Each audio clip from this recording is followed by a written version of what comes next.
The form in which the story of slavery has reached most people today has been along the lines of the best-selling book and widely watched television miniseries Roots by Alex Haley. Challenged on the historical accuracy of Roots, Haley said, "I tried to give my people a myth to live by." Contrary to the myths to live by, created by Alex Haley and others, Africans were by no means the innocents portrayed in Roots, baffled as to why white men were coming in and taking their people away in chains. On the contrary, the region of West Africa from which Kunta Kinte supposedly came was one of the great slave-trading regions of the continent, before, during, and after the white man arrived. It was Africans who enslaved their fellow Africans, selling some of these slaves to Europeans or to Arabs and keeping others for themselves. Even at the peak of the Atlantic slave trade, Africans retained more slaves for themselves than they sent to the Western Hemisphere. This pattern was not confined to West Africa, from which most slaves were sent to the Western Hemisphere. In East Africa, the Maasai were feared slave raiders, and other African tribes, either alone or in conjunction with Arabs, enslaved their more vulnerable neighbors. As late as 1891, it was reported that Manyuema slavers had demoralized surrounding tribes, destroying crops, and famine reigned everywhere. Even in the early 20th century, Abyssinians were still raiding other Africans and carrying off slaves.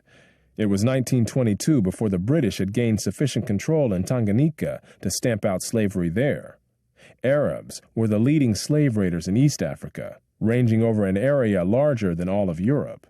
The total number of slaves exported from East Africa during the 19th century has been estimated to be at least 2 million. Despite the impression created by Roots, during the era of the massive slave trade from West Africa, a white man was more likely to catch malaria in Africa than to catch slaves himself. The average life expectancy of a white man in the interior of sub-Saharan Africa at that time was less than 1 year. By and large, men from Europe or the Western Hemisphere came to the coasts of Africa, bought their slaves, and left as soon as possible.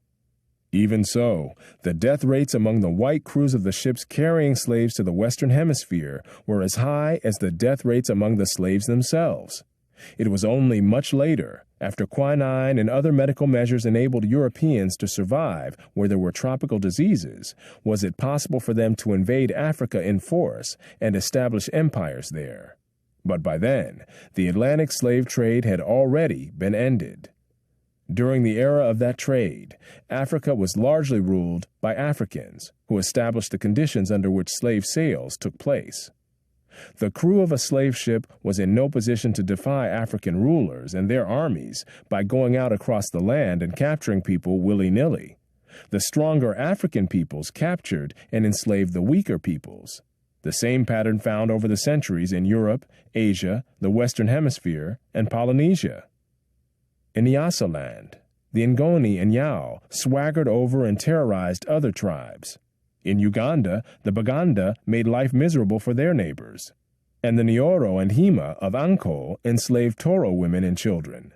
The Tutsi dominated the Hutu in Rwanda, the Maasai lorded it over the Kikuyu and Kamba, and the latter, in turn, held the Indorobo in a kind of serfdom.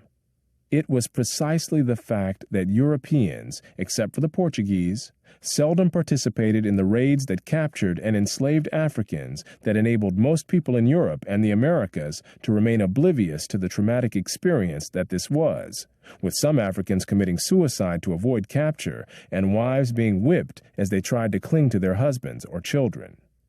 Historian David Breon Davis pointed out that Europeans had little contact with the actual process of enslavement, and that, as late as 1721, the Royal African Company asked its agents to investigate the modes of enslavement in the interior.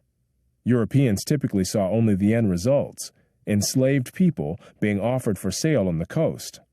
It was much the same story in the Ottoman Empire, where those who bought slaves had no idea what these slaves had been through before.